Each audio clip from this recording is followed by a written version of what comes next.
Good morning. Today is Wednesday, Yud Aleph Nisan, the 11th day of Nisan, which is the birthday of the Rebbe. Great day, a great good Yom Tov. It is a day that Hashem brought down this special neshama to our generation that literally revived the Yiddishkeit around the world and continues to do it. The Rebbe continues to do with the shluchim around the world and with each and every Jew that the Rebbe cares for. The Rebbe entered the 120th year. We started today saying the Kapitel Kuf Chav, chapter 120 in Psalm every day. So we're going to start. We'll continue the Tanya that we are in the middle of chapter 39. So in chapter 39, the Alter Rebbe talks about the mitzvahs with the kavana. Doing the mitzvahs with kavana is doing the mitzvahs in a way that brings the mitzvah up to the place that it can be, up to the higher levels. The kavana, meaning the emotions, the feelings of ahava and yira, the love and the fear. When you have the love and the fear of Hashem, there is different types of love and fear of Hashem.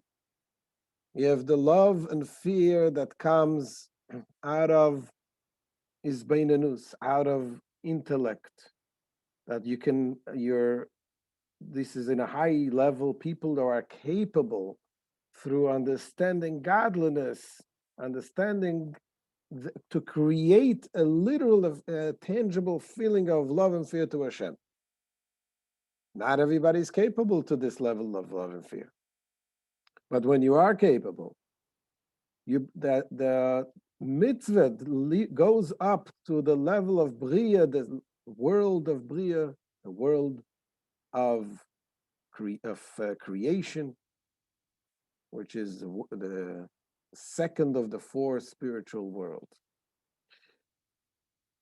Other people are not capable to create this love out of the intellect, but they're capable, everyone is capable of somewhat arousing and bringing up the love, the hidden love that is in every person. And when you bring up this hidden love and you act upon it, meaning you understand that this is the right thing to do, even though you don't have the actual feeling of love and fear of Hashem in your heart, but you understand because the hidden love is there. And this hidden love allows you brings you up to do the right thing. The things that connect you to Hashem, which is doing the Torah, studying the Torah, doing the mitzvahs, and so on. And yet, there is a third person who does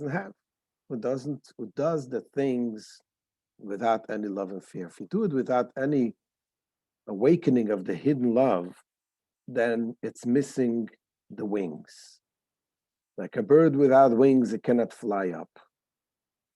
So yes, the mitzvah is a mitzvah, but it does not rise up to the inner godliness of the higher worlds. And this is called shaloi lishma, when you do a mitzvah without the proper intent. Now, when we're saying it's shaloi lishma, doing a mitzvah without the proper intent, there is different levels of doing shaloi lishma. Some people at the lowest levels is people are doing with a wrong reason, with ulterior motives, studying Torah. There are different levels. Some people study Torah because they want to become famous. They want to get respect. A child study Torah wants to get the candies. So you're doing it for ulterior motives. But then certainly that's called shaloi lishma. But even if you don't do it with ulterior motives, even if you do it because you used to do it, that's the way your father raised you. You grew up in a religious family, and that's the way you do it. So you every day you get up and you go to shul and you put on the talis and you daven, you put on tefillin and you're praying and you do mitzvahs but you're not having the proper kavanah. You're doing it because you used to. Then it's missing that element of the love and fear of Hashem. In order to be able to do it, to connect, you have to awaken the hidden love, at least to the point that this should motivate you to do the right thing, not to do it mechanically. So this is what the Alter Rebbe says in today's Tanya. Let's look inside.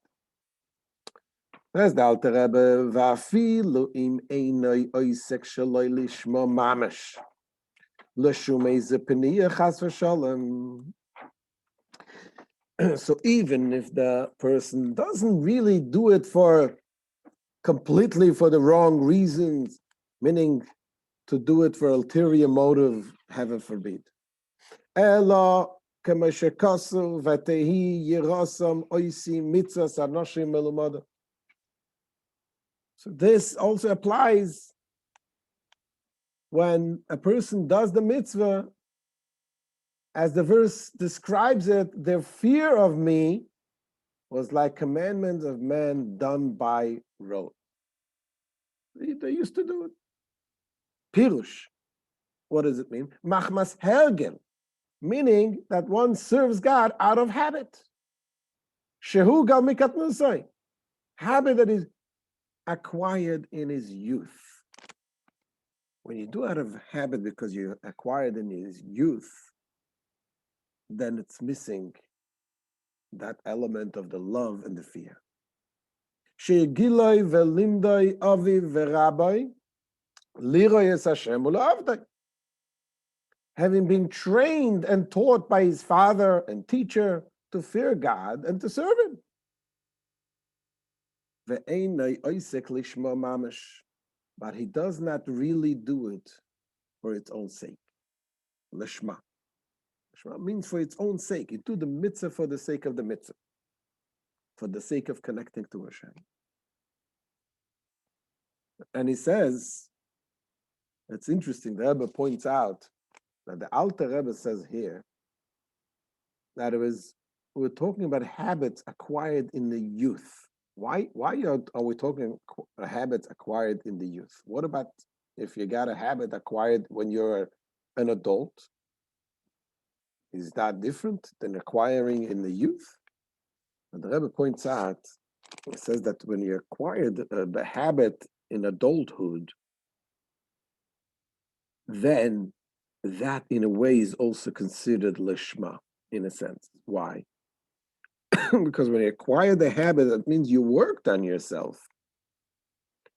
And in the first time when you got into the habit, you had a reason, you did it consciously because you wanted to connect to Hashem. So therefore, if you acquire the habit and then you continue doing it, so even if sometimes you do it and it happens to be not realizing that you're doing it for that sake, but this is something that you worked on yourself to acquire it because you had originally the proper thought when you do the mitzvah, then it accumulates, and every time you do it, it brings back and arouses back the original way that you acquired it.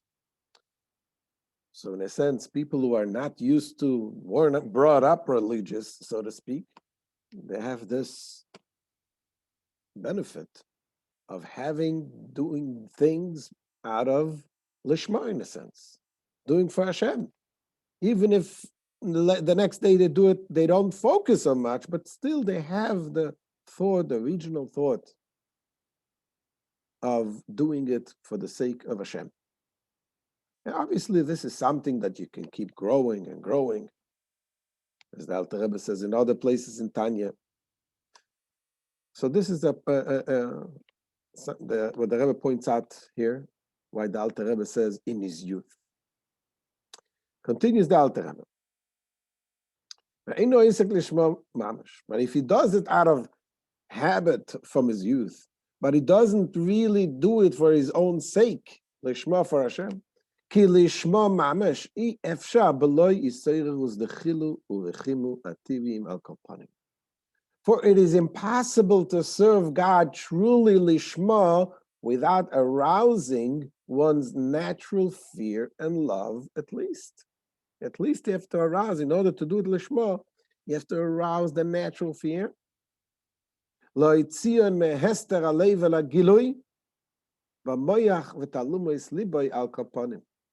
bringing them out from the concealment, out of the heart, into the revelation, at least in the mind and the latency of the heart.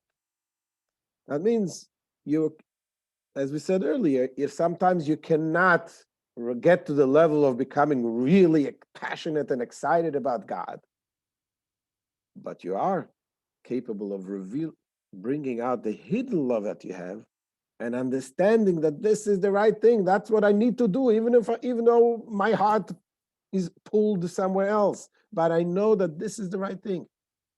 And as a result of that understanding, you're going and you do a mitzvah, then it has already the love and fear, even though it's the lower level. Continues the Alter Rebbe, ki kemoishe ein odam oise davar b'shvil chaveirei lemalaz retzaynoi Elohim kein oyavoy yoyer mimenu. Because just as one doesn't do something for his fellow to carry out his friend's will unless he loves him or he fears him. When you do something with somebody else, there is a reason why you do it. You either love him, so you want to do it, or you're afraid of him. The same thing says the Alter Rebbe,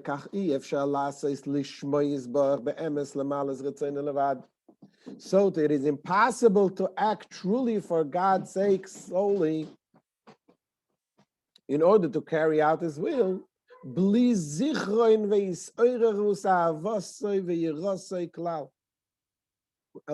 he remembers and arouses his love and fear of God to some degree.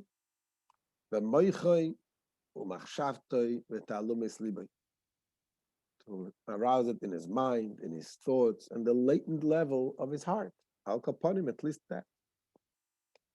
So that is to do lishma, is to arouse at least that hidden love that you have. And the Alter Rebbe concludes here today's lesson with another point, that the love alone is not enough.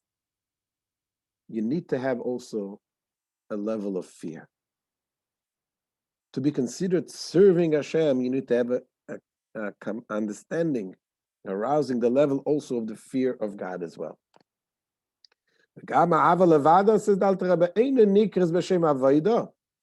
Furthermore, the arousal of love alone without the arousal of at least the lower level of fear of God, hidden in every Jewish heart, is not called service.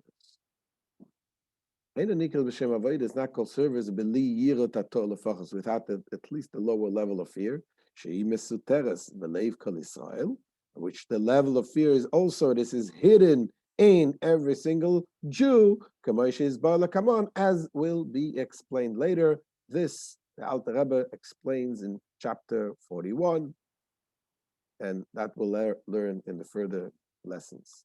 So to learn this lesson on the day of the Rebbe's birthday is very, very special. It is interesting. The Rebbe points out, and Yom Yom, the message that the Rebbe has for every day, the Rebbe compiled, and at the day for Yud Aleph Nisan, the Rebbe talks about what a person does on his birthday.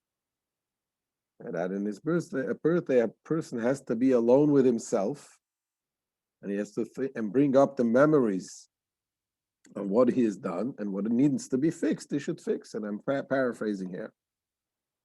And it is interesting that this is similar to what the Alter Rebbe says here in the Tanya, today's Tanya shir, that we need to bring out the love to Hashem. We need to bring out the memories. The memories. What is the memories? The memories of the love. Why are we here in this world? Who are we? The memories of being Jewish, of having an neshama. The memories of what is the purpose of me being here? And how am I connected to Hashem? So on a day like this, it is a perfect day because the Rebbe is an Neshama Klalis, is a soul that is connected to each and every single Jew. And so a day like this, it is for us also to bring up the memories and to come up with a good achlatas, good resolution, and to bring the Rebbe a birthday gift, a birthday present. And we need the birthday present that to bring to the Rebbe. The Rebbe always very much appreciated the gifts that they brought. What kind of gift? Yes, so 1 second, we'll just conclude. The gifts that we bring is another good deed, achlata of good mitzvahs that we do.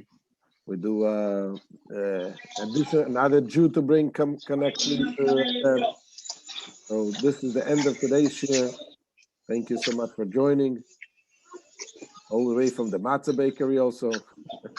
Making me see how right before Pesach, this is the dough for the matzah. Getting ready for Pesach in a couple of days. We should have atzlacha and bracha, and make sure to share this. Any comments we can take. Amen.